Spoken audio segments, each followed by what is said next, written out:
एक UPSC aspirants जो पूरी जोश के साथ गांव से बाहर किसी दूसरे शहर तैयारी करने के लिए जाता है, तो वहां जाने के बाद वहां का भीड़ को देखकर, वहां का कंपटीशन को देखकर उन्हें लगने लगता है कि मैं इस एग्ज़ाम को क्रैक नहीं कर पाऊंगा। अरे लोग इतने सालों से यहाँ मेहनत कर रहे हैं, तो उनका नहीं हो रहा है तो मेरा कैसे होगा। तो अगर आपको भी ऐसा लगता है तो इस कहानी को पूरा ज़रूर सुनना। इस कहानी को सुनने के बाद मैं गारंटी के साथ आप अपने लाइफ में सफल ज़रूर हो जाओगे। तो चलिए वीडियो को शुरू करते हैं। दोस्त, एक लड़का जो एक छोटे से गांव से बिलोंग करता था। इनकी फैमिली बैकग्राउंड भी उतनी अच्छी नहीं थी, लेकिन इनका भी एक सपना था कि मैं यूपीएससी एग्ज़ाम क्रैक करके देश की सेवा करूं। और फिर इसने यूपीएससी की तैयारी करने के लिए अपने माँ बाप से दूर यूपीएससी की दुनिया दिल्ली चला गया।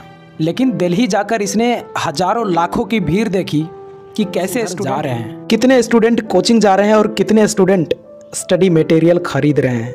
और ये सारे भीड़ यूपीएससी एस्पिरेंट्स का ही था। ये सब देखकर ये हताश हो गए, ये घबरा गए।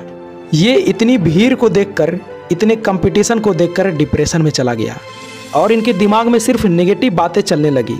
इसे रात भर नींद नहीं आने लगी। ये यही सोचने लगे थे कि ये लोग इतने सालों से मेहनत कर रहे हैं और इनका सिलेक्शन नहीं हो रहा तो मेरा कैसे होगा। बैकग्राउंड भी अच्छी नहीं है।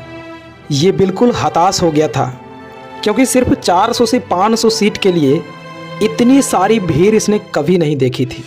और ये बात हर नए एस्पिरेंट्स के माइंड में आता ही आता है। लेकिन फिर कुछ समय बाद इसने ठंडे दिमाग से सोचा कि अगर मैं यहीं से लौटकर वापस चला गया तो ज़िंदगी में मैं कभी भी आईने को नहीं देख पाऊंगा, क्योंकि जब मैं आईने को देखूंगा मेरा चेहरा नहीं बल्कि एक फेलियर दिखेगा। उसमें यह दिखेगा कि मैं डरपोक था, डर की वजह से मैं तैयारी नहीं किया और मैं अपने माँ बाप से बोल कर आया हूँ, उन्हें सपना दिखा कर आया हूँ कि तेरा बेटा आईएएस बनकर ही लौटेगा, तो मैं बिना आईएएस बने कैसे चला जाऊँ। ये नहीं हो सकता। दोस्त, फिर इसके अंदर यूपीएससी क्रैक करने का जोश आ गया और इसी सोच के साथ तैयारी करना शुरू कर दिया और इसने पूरी मेहनत और डेडिकेशन के साथ तैयारी करने लगा। तैयारी करने के बाद जब इसने एग्ज़ाम दिया तो अफसोस, इनका प्री एग्ज़ाम ही क्वालिफाई नहीं हो पाया और इसे एक बड़ा झटका लगा और सोचने लगा कि जिस एग्ज़ाम को क्लियर करने का सपना लेकर आया था और इसका पहला ही एग्ज़ाम में मैं फ़ेल हो गया। और दोस्त, जब ये फ़ेल हुआ ना तो इसके घर के आसपास वाले लोग ताना देना शुरू कर दिए।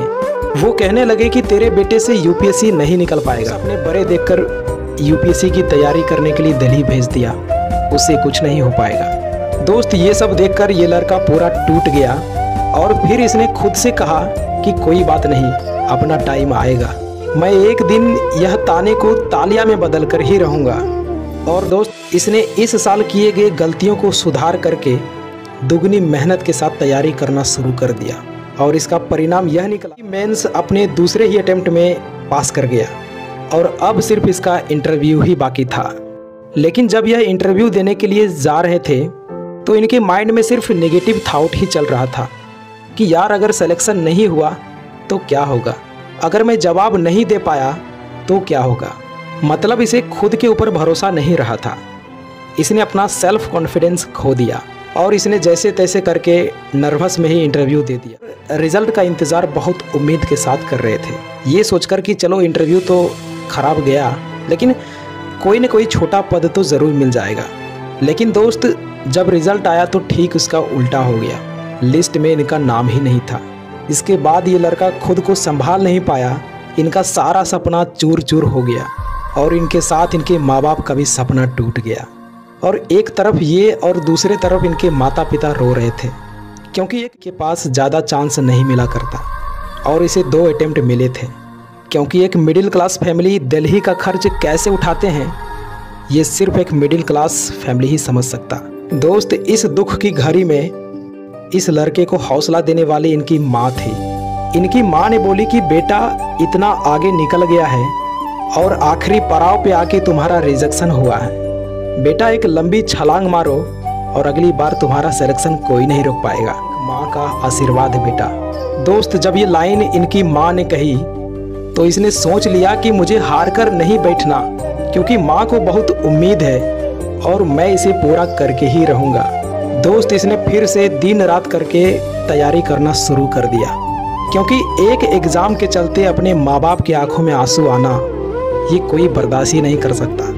और इसने इस बार इतना मेहनत किया कि इसका सिलेक्शन होने से इसे खुद यूपीएससी भी नहीं रोक पाया और इसके साथ आईएएस अधिकारी बन गया। तो दोस्त, इस कहानी से हमें दो चीज़ें सीखने को मिलती है। पहला कि कोई भी एग्ज़ाम क्रैक करने के लिए फैमिली बैकग्राउंड मैटर नहीं करता, और दूसरा सेल्फ कॉन्फिडेंस, आपको खुद पर भरोसा होनी चाहिए, और ख़ासकर यूपीएससी जैसे बड़े एग्ज़ाम में, क्योंकि जब आपको खुद के ऊपर भरोसा ही नहीं है तो आपके ऊपर इतनी बड़ी जिम्मेदारी, एक ज़िले का भार आप कैसे मैनेज करेंगे। और एक ही बात कहना चाहूँगा कि कभी भी असफलताओं से घबराकर हार मत मानना, क्योंकि आपकी हार ना मानने की आदत ही एक दिन जीत का आदत बन जाती है। तो ये इंस्पायरिंग स्टोरी आपको कैसा लगा कमेंट सेक्शन में ज़रूर बताइएगा। एंड अब पूछेंगे इनका नाम क्या है, तो इनका नाम है दिलीप प्रताप सिंह शेखावत। तो आई होप ये स्टोरी आपको पसंद आएगा, एंड पसंद आए तो एक लाइक कर देना, चैनल पर नए सब्सक्राइब कर देना। मिलते हैं अगली वीडियो में, तब तक के लिए जय हिंद, वंदे मातरम।